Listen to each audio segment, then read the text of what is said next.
হজ ফ্লাইটের উদ্বোধন করলেন প্রধানমন্ত্রী তারেক রহমান। এ সময় যাত্রীদের সাথে কুশল বিনিময় করেন সরকার প্রধান। এ সময় আগামী বছর থেকে হজ যাত্রীদের খরচ কমানোর আশ্বাস দেন তিনি। এর আগে আশকোনায় হজ ক্যাম্প পরিদর্শন করেন প্রধানমন্ত্রী।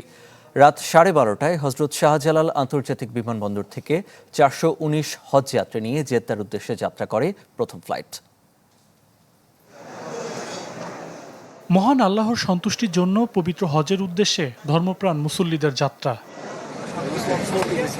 12টায় আনুষ্ঠানিকভাবে হজ যাত্রার উদ্বোধন করেন প্রধানমন্ত্রী তারেক রহমান। এ সময় হজের প্রথম ফ্লাইটের 419 জন যাত্রীদের সাথে দেখা করেন প্রধানমন্ত্রী।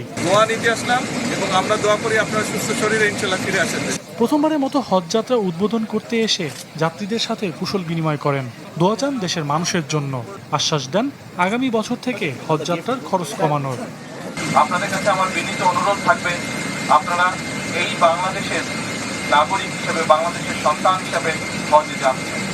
দয়া করে দেশ এবং দেশের মানুষের জন্য দয়া করবেন, দোয়া করবেন। আমরা চেষ্টা করছি 12,000 টাকা পর্যন্ত টিকিটের যে ভ্যালুটা আছে 12,000 টাকা পর্যন্ত আমরা কমানোর চেষ্টা করছি।